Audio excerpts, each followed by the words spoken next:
Travel Thursday. Travel Thursday. Welcome back once again to another episode of Travel Support Thursday. Hi. We are here in Bangkok, Thailand. Yep. And we got some pretty interesting stuff to talk about today. I just got done getting poked and prodded and honestly cared for from a medical perspective more than has ever happened before in my life. It was almost an uncomfortable level of caring about my well-being. It was don't great. worry, for those of you that are worried, everything's good. It was just a wellness check. What would you call it? Like a physical? Yeah, so I have never really had a primary care physician in my entire life. So to say that I've had a regular checkup would be a lie. So this was like my first time ever really getting a checkup. So I figured I'd do all of it. And you decided Bangkok was the right place. Yeah. I heard good things. Okay. So today we're going to talk all about your experience, which I'm also really fascinated about because you just got back. And we're going to answer a couple of your questions about Google Voice, how to keep your phone number while traveling abroad. And how to deal with proof of onward travel when you're traveling between countries. Like if you keep going from country to country, how do you prove to that country you're flying into that you are eventually going to leave that country and go somewhere else and not just like move in and live there? That thing. Okay, so let's get to it.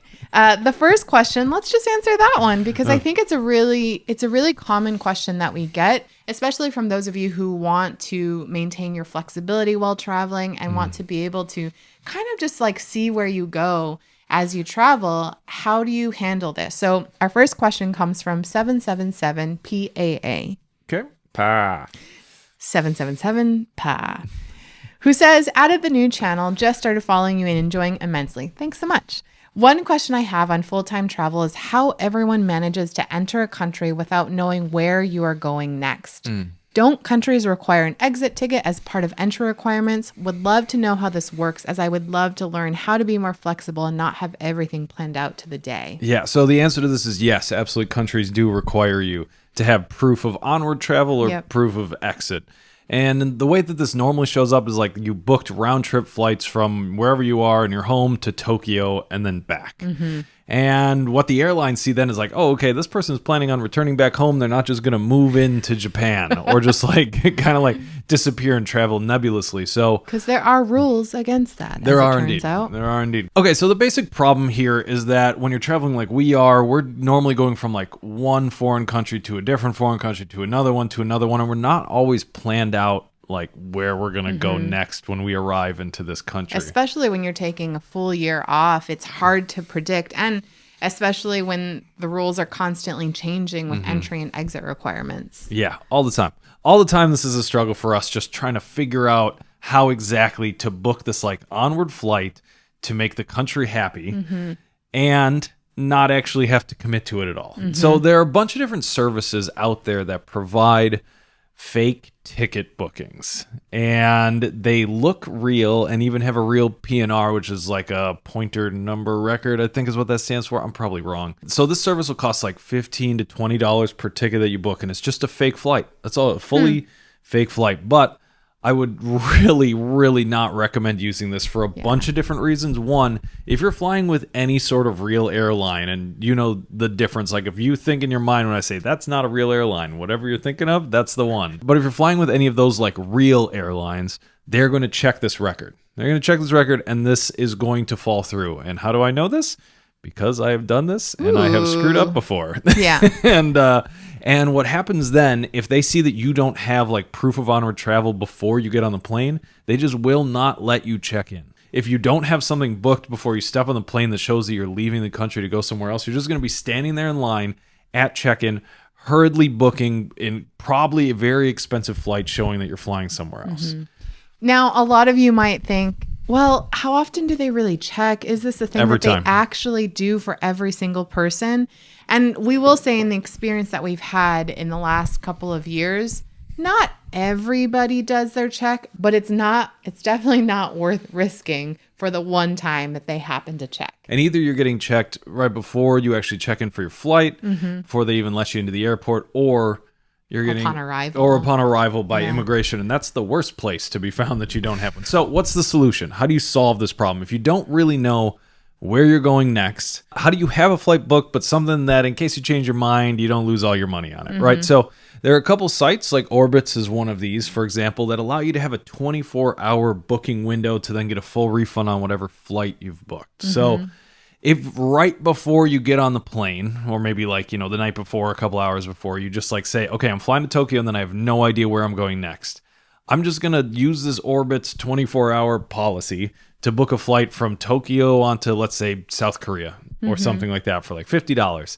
And then once you pass through the check-in and the immigration and you're in the country, then you just go back onto there and cancel the flight.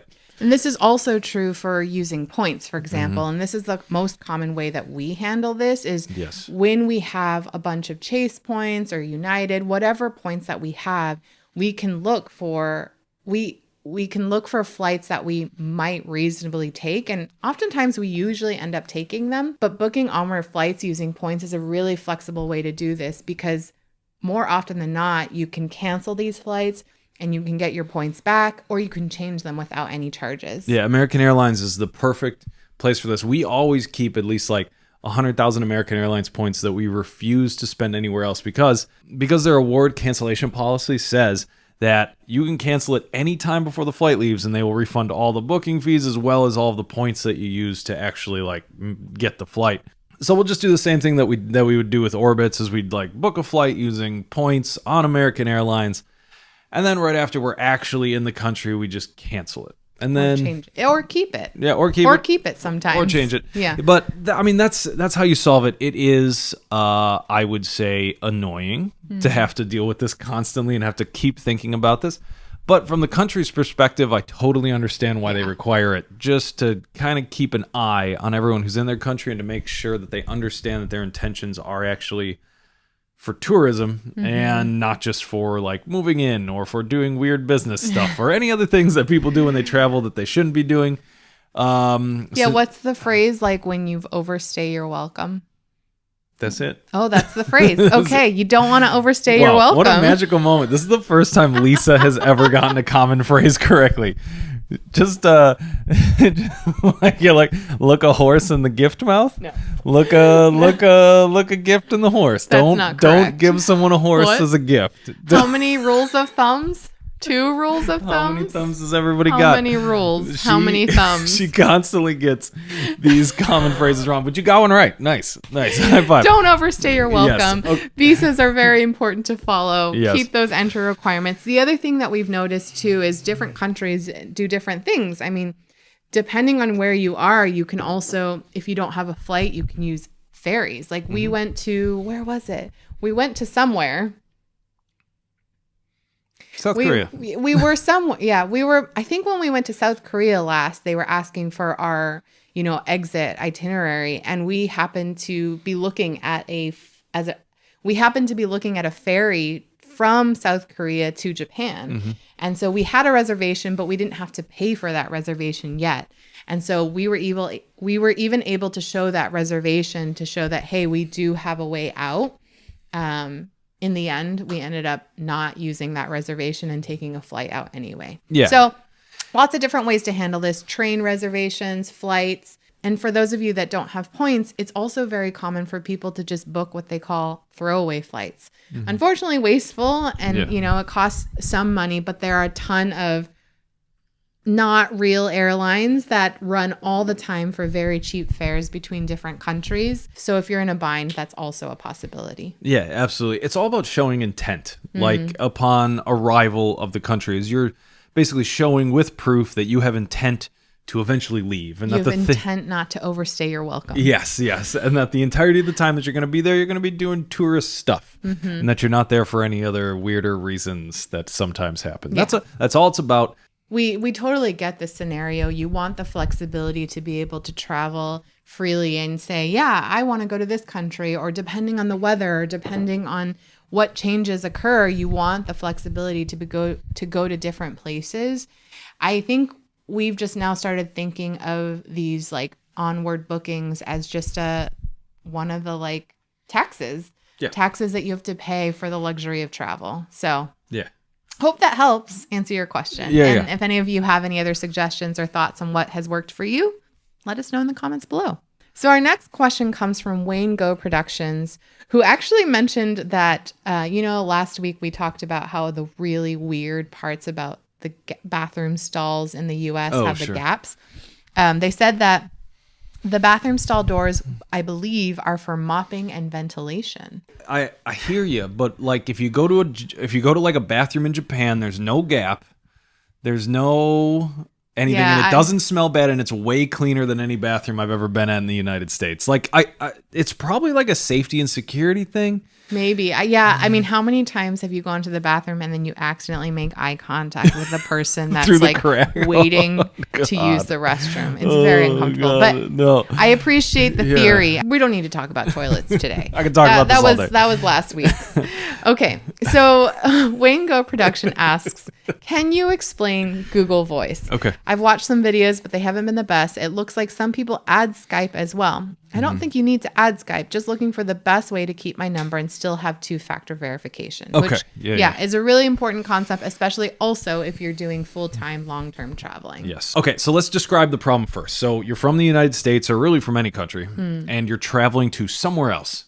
And in that somewhere else, you need to receive SMS text messages. For a phone number that is attached to everything in your life. Yes. Right? Like credit cards, bank account, your mortgage, your health records, your anything else. Your grandparents. Yes. So you need to receive these text messages and type in some like 6-digit code into whatever website or other service that you're trying to get into. But when you're traveling, you can't.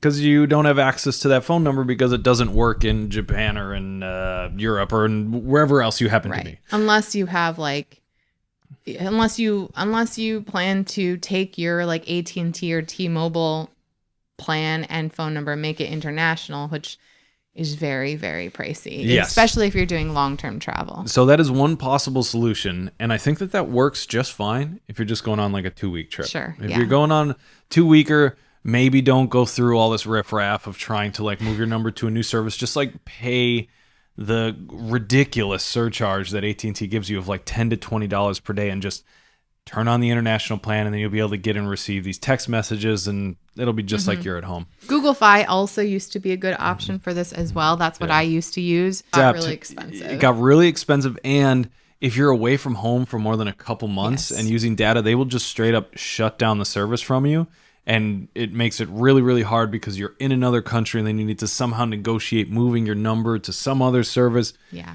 It's not great. It used to be a really great plan for flexible long-term travelers like us, where you could use Google Fi abroad and pay, I think it was $10 a gig, and still get all your text messages. But after, I think, 6 months or 3 months of them noticing that I wasn't using my phone number at all in the U.S., they were like, no, this is not what it's for, even though we thought this is exactly what it's for. Because that is exactly what it's for. Okay, so that's the problem, right? The problem is you're traveling to another country, and you need to keep getting these text messages so that way you can log into your various banks or credit cards or whatever. One possible solution is pay your current cell phone provider a gajillion dollars to get access internationally. That begs the question, how do you solve it for longer term continuous travel, or just kind of becoming a more digital nomad where you're like permanently in another country, but you want to keep your US phone number. Right. So the best answer for this that I've found so far is Google Voice. This is a free service provided by Google that allows you to take your phone number and transfer it into an app. And by that, I mean, like, literally, you take the phone number that you would have through AT&T or through Verizon or whatever else, and you transfer it into this app on Google Voice. And then this app, no matter if you're connected to Wi-Fi or a data connection or a cell phone provider, even if you don't have a cell phone provider at all, if you choose not to do that and you just happen to be connected to Wi-Fi on your phone or on your laptop, it will ring just like it's a phone, and it'll receive text messages just like it's your phone. And you can send text messages just like it's your phone. It's pretty magical. Yeah. Asterisk when it works. Yeah. It's a phone in an app. And the way that this whole process works is before you leave on your trip, probably a couple weeks before you leave on your trip, because it takes a minute to do this, is you would call up your current cell phone provider and you would say, hey, I need to transfer my phone number somewhere else. And when you do this, your cell phone provider is going to say, great, just know that as soon as you transfer it, we are going to be canceling your account and closing it down. And then you're like, great, that's what I want to have happen. Once you get the information that they give you, which will normally be like an account number and a PIN, you're going to take that over to Google Voice and you're going to say, sign me up and I want to transfer my phone number in. It does cost $20 one time to do this, just to let you know. It's not totally free. It's just mostly free. So then once you do that and you click next a bunch of time and transfer your phone number into Google Voice, which takes a couple of days to do, then your phone number will ring on this app and on the Google Voice website instead of directly on your phone. Which basically, I mean, it works just like your typical phone. You just won't be using, like, let's say you have an iPhone. You won't be using your iMessage app or your phone app that comes with the Apple phone.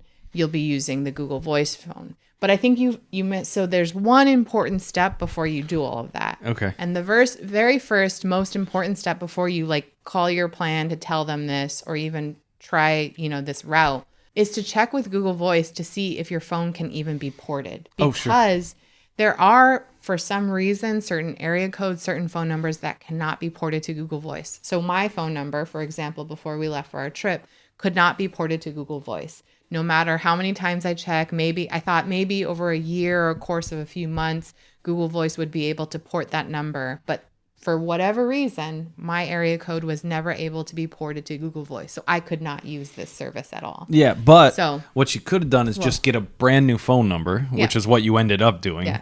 And then you get that literally from Google Voice when you first sign up with them. They just give you like some arbitrary phone number from the area you're in. And then you would just have to go to all your banks and credit cards, and change all of them to point at this new phone number that you got. It is a whole rigmarole, I would say. But that's the very first step is to say, like, do I want to keep the number that I've had for 20, 30 plus years that's attached to my identity? Right. And if so, let me see, does Google Voice first allow me to even change that? If so, then follow the steps that you just laid out. And it's pretty easy and seamless, like it worked out for you. And I think you use that primarily now. Google Voice is your primary way to receive all text messages and phone calls. Yeah, I've had it for well over 10 years at this point, maybe even 15. Yeah. And it is a great service. There are various other paid services that are like $10 to $15 per month that provide roughly similar experiences, but I think Google Voice is the best I've found so far out of this. So now you still use Google Voice, and I've since actually changed my number. And I went back actually to a US-based plan. Mint Mobile actually is a very affordable, the plan that Ryan Reynolds CEOs or your whatever. boyfriend.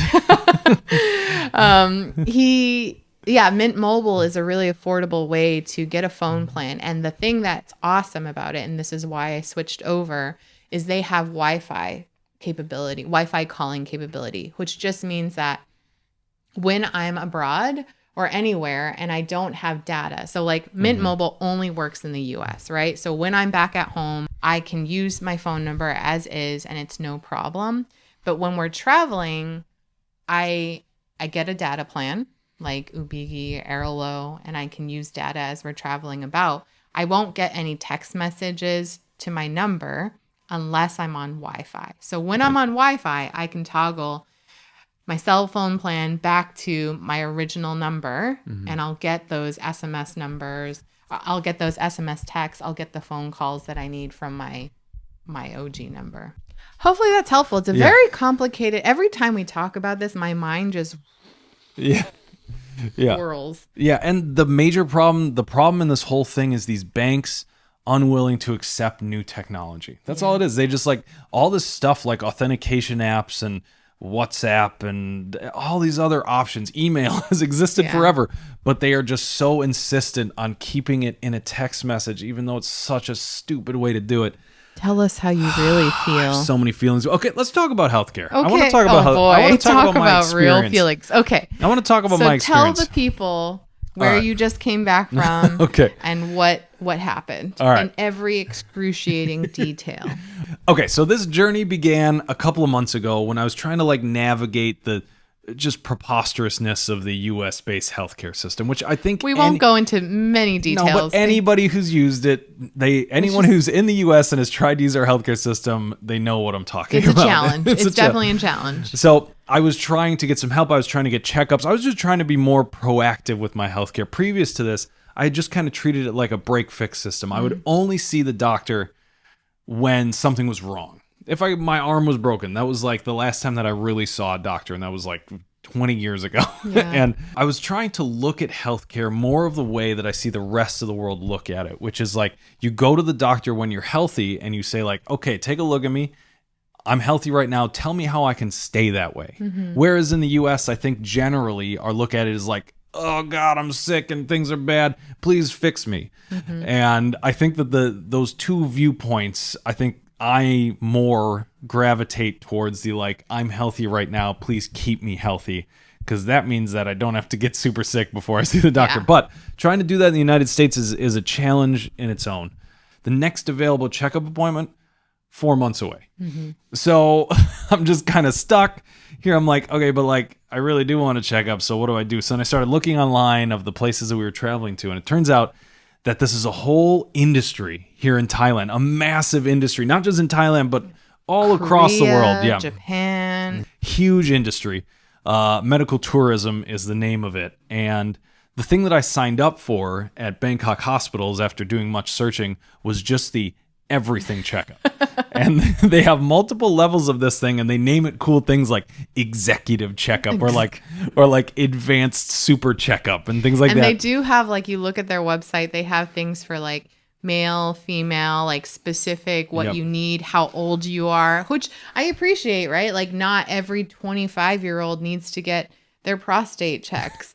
But it is very fascinating to see that this even exists here. Yeah, and it's such a big deal. There were so many people in there doing the same thing. I think I just also want to say, before we also delve into this, to say, one, we're not sponsored by any of this. Of course This not. is mostly just us wanting to share our experiences, especially after last week when we talked about, like the differences and what people noticed when they traveled abroad versus where they were in their home country, and healthcare was big for us. Yeah. And two, we want to say, obviously this is a very, I think, you can talk more about it, but I think your checkup was a very, I don't want to even use the word benign, but just like a very like normal preventative healthcare thing. We don't know what it's like to get treatment. We know medical tourism covers a broad range of things like surgery, cancer, cosmetic surgery, all these different things that we can't speak to. This is just,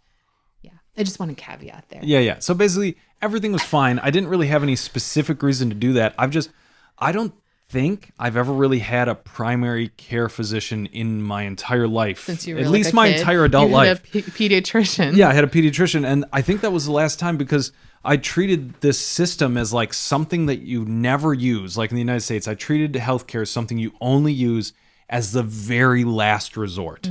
I think I read an NPR article recently about how medical debt, like people going into debt because of medical reasons, is like a very unique, specific to certain countries, i.e. the US thing.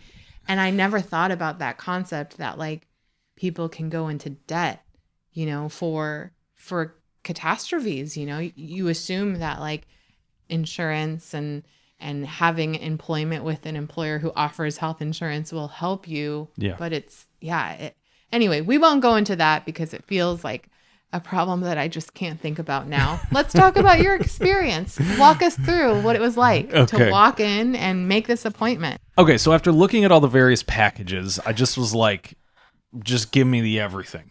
give me the whole thing for my age range that I would need, right? Like I didn't want to do too many outrageous things, but a medium amount of outrageous things. The thing I signed up for was 11,000 baht, or like $330. And I think when you sent this list to me, I will say the differences between us is really funny. Like Josh is all about just getting all the information as much as possible, high value. Yep. It's worth it. And for me, I'm like the cautious, well, like, don't open Pandora's box. Like, you don't need an abdominal ultrasound at your age. Like, I was going through all these things where like, why would they do this? Why would they do this? That's not proven to be. Anyway, I got to know what's in that Pandora's box. There's many different approaches to this. Here's what you get for $330 US. Let me just start with this list here. Okay, so you get your vital signs, you get a BMI test, which they did with like the cool like vibrato egg chair thing. Oh. The ones that they normally use for like athletes to help them figure out like a very accurate BMI. So you're an athlete. Sure. And then you get an eye screening, hearing screening. I thought you were going to say ice cream. Ice cream, delicious ice cream. And then if you're a woman, you would get a pap smear.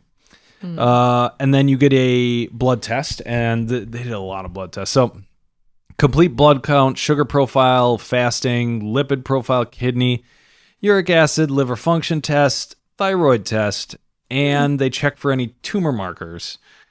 And then they do another urinalysis, and then you get a chest x-ray, ultrasound of your abdomen, check your bone density, an EKG, and the ankle brachial index, which I'm still not 100% sure what that is. And then not only that, but they give you a checkup report book, which I have right here, checkup report book. All I did is I sent them an email, and I just said, hey, I'm interested in your advanced checkup, and I'm going to be there today, which is when my scheduling was. And they said, okay, just send us a copy of your passport, and you'll be scheduled. And that's it. They didn't require payment up front or anything like that. That's nice. Okay. And the nice thing about it, and probably the biggest reason why I felt like I could sign up for this, is I knew exactly how much I was going to be spending when I walked in the door. So you walk in the door into this big, like almost grandiose, palatial feeling hospital. Like it really felt like it was a tourist attraction at some point that then got turned into a hospital. It was really? It was crazy. Then they send you up to wherever you're going to do all these tests, up a couple of floors. And the moment that I walked in, they were like, oh, you're here. Hey, all right, let's get started. Like instantly, there was no waiting. There was nothing. It was just walking in and they're like, let's go. Are you ready? Because we're ready. Let's get this thing done. And the efficiency of this was just insane in comparison to what I've experienced any other time in my life. Like within a 10-minute period of me walking in the door, I had already gotten a chest x-ray. They had already taken blood out of me. They had given me a food coupon, which I would use later. They had already like taken my BMI. They had weighed me. What else did they do? There was a lot. Ultrasound? Oh, yeah. They had ultrasound my abdomen. I had like changed in and out of clothes 2 times. Yeah. And I had peed in a cup for the urinalysis. And I think a couple more things that I can't even think of, but like literally within 10 minutes, all of these various tests were done basically immediately. And it was just me being shuttled from room to room to room. Wow. Like it was so fast and so efficient. And I just loved that. You know, like I knew what I wanted and I knew the type of thing that I wanted. And they were just really happy to provide that thing. Yeah. And they weren't there the whole time like questioning my choices. They were just there to provide the thing that I knew that I wanted. And information about it. Yeah. Did they provide any like pre-test counseling or post-test counseling about it? No, because they knew that I had signed up for this thing on purpose, right? So but did they explain like, I don't know, what an AFP test is or like what the EKG could show? I could have asked. And they would have answered. But I was just more than happy to just keep this train rolling because we were like, so fascinating. All I wanted them to do was just like check the whole thing out. My whole body and just be like, how are we doing? How is the body doing? That's the question that I wanted answered. I didn't want this like little piecemeal, like check this one thing and then if something else breaks, then go and check that. I just wanted them to do a full system scan, like an antivirus software, but for my body. That's what I wanted. And like the person in me, like when I hear that, I cringe a little bit and I'm like, oh, but you just like, I don't know, the healthcare provider in me thinks like, but there's so much information that's not useful or that can be misinterpreted or should be interpreted a little bit more clearly. But I get it. I didn't want any hand-holding. I know. Zero. I just wanted it done. I wanted a system check and I wanted a pass/fail. Yeah. That's what I wanted. I didn't care. I mean, I guess the nuance might have been important, but he did provide that later. They did explain what all the test results meant and why they did them. Okay. Later. The doctor did that after we did all the stuff. So that did eventually happen. Because I do think there's like some But I don't know that some of the concerns about like tests like these, like you just sometimes can come up with information that you weren't prepared for, or you get information that you just don't even know what to do with it. And some people misinterpret it to be like, oh, no virus is found. I'm good. I'm good forever. You know, like there is some of this like interpretation that needs to happen, some nuance that needs to happen. It's not so black and white as pass or fail. But it was still more information about myself Totally. than I've ever had in my life agree. and probably would ever get again. I know. So- There are totally, I get it. There's so many people, and you included, that find that more information is better. And I think that information is empowering. I think there's just a part of me that always hopes that information comes with that, like, that education, the information, the expertise that a lot of these providers have. Yeah, I wanted a bunch of stats. That's what I paid for, and that's what I got. It was a bunch of stats. Okay, so they shuttle me from room to room, doing the X-ray, doing the ultrasound, doing the blood draw, and then a different blood draw, and then they took 12 vials total. There was a ton for this particular one. Peed in a cup, did everything that needed to be done. They also did like physical examinations as well. Did they do like a full skin body exam? No, so I could have paid more for that, but I didn't for this one. But that would have been like $40 more or something like that. So there was a ton of tests, and all of it happened so fast. The efficiency of it was astounding, just astounding. So I get through all these tests, and they give me a food coupon. They literally bought my lunch. Tell the people what you got for lunch. To celebrate my potential focus on health, I went and got 2 burgers from Burger King. And a large fry and a Coke. It's just like when you showed me the coupon, the things on the coupon were like Starbucks, Dunkin' Donuts, and Burger King. Right. I was like, something's wrong with this picture. Right, but still, out of this whole deal, I got a hamburger. Got a hamburger out of this whole thing, in addition to all the other tests and awesome stuff that happened. So we finished that, and they send me off after all these tests, and it was just a whirlwind. Like, I have never received so much care. I was just blown away because there was no wait time for any of it. I mean, it was a busy hospital and people were moving constantly, but it felt like they had this system so down pat for everyone in the hospital. And there were tons of people there for tons of different reasons. It wasn't just expats doing this one, like, give me the everything checkup. There were lots of local people here also in the hospital, and there were lots of people there for any reason that you do go to a hospital. Yeah. So yeah, it just felt like they just had the system so down pat, and because they don't have to ever check to see if it's okay to do something with your insurance before they do it, that it just happens. Yeah. All of it just happens, and they have no reason to slow down at all. They just do it as fast. I was actually the reason that it went slower. The whole thing would have been done in 5 minutes had I been able to change my clothes faster. Or speak Thai. Yeah. And it was so rapid. Was everything in English? Everything. Wow. Yeah, everything was in English from front to back. Whole thing. I probably interacted with like 30 different people. Amazing. In a 20-minute period. That is incredible. They sent me across the street to give me my free lunch, which is just really the icing on the cake for me of this whole thing, that I got Burger King. So I eat. 15 minutes later, they call me up and they say, your results are ready. Oh, and I was like, what? Like, I was expecting it to take weeks. They called me up and say, your results are ready, come on back. So I walk back, and then I see a doctor, and I get a half-hour consultation with him as he goes through all these different results. Told me exactly what I needed to do, which basically narrowed down to, hey, lose some weight, which was basically the result at the end, which was something that I already knew, but it was really nice to hear that, like, nothing bad was going on. You know? I got a checkup when I was healthy, and at the end of it, it was just like here's like the 4 things you got to do to stay healthy.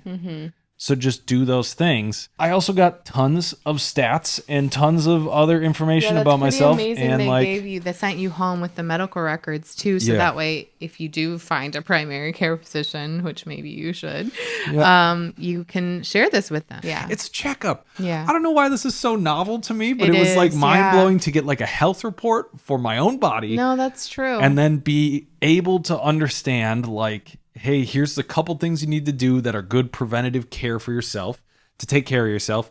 And here's a couple like problems that you should probably fix right away. That's never happened. Most of the time when you schedule an appointment to see a doctor or provider, they ask you kind of, what are you here the for? first question is, what's wrong? Yeah, what are you here for? What's wrong? What are your symptoms?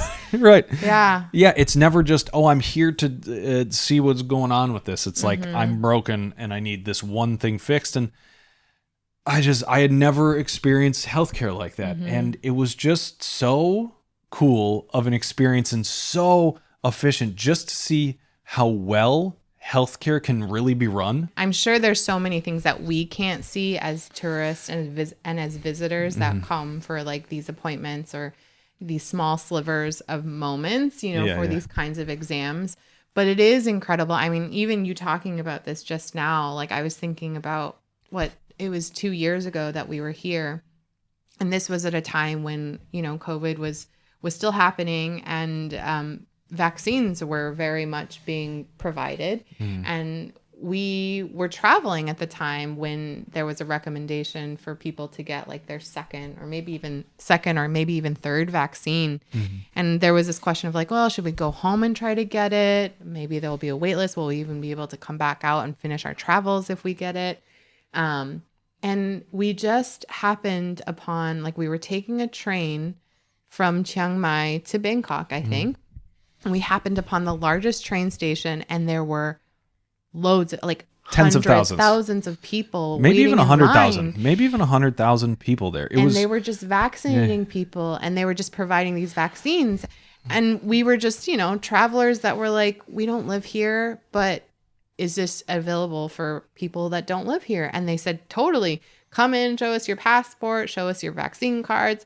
And they just got us in line, and it was so efficient. I think they vaccinated thousands of people that day. It was just like, you get in a line, you fill out the paperwork, and it was so accommodating. The scope and the scale of it was so impressive. And it was just at a train station. So we literally just hopped off the train, got vaccinated within an hour, and then went to our hotel.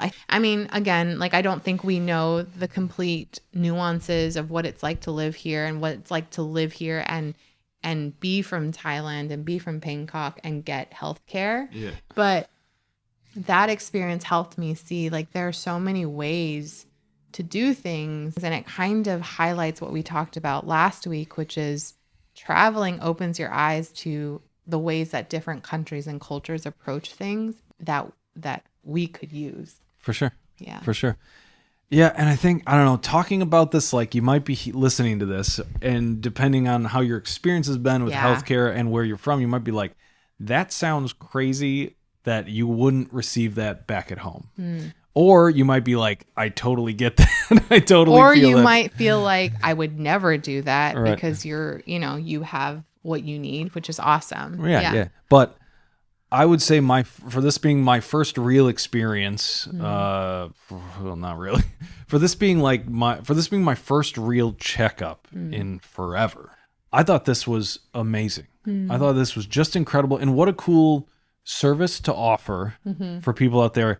After we started talking about this, we kind of delved a little bit deeper into the whole world of medical tourism. I mean, I think when you read in the news, about medical tourism, it's usually, there obviously are always going to be some bad, horrific experiences that happen for tourists that go to another country to get a procedure done. There are certainly risks for sure.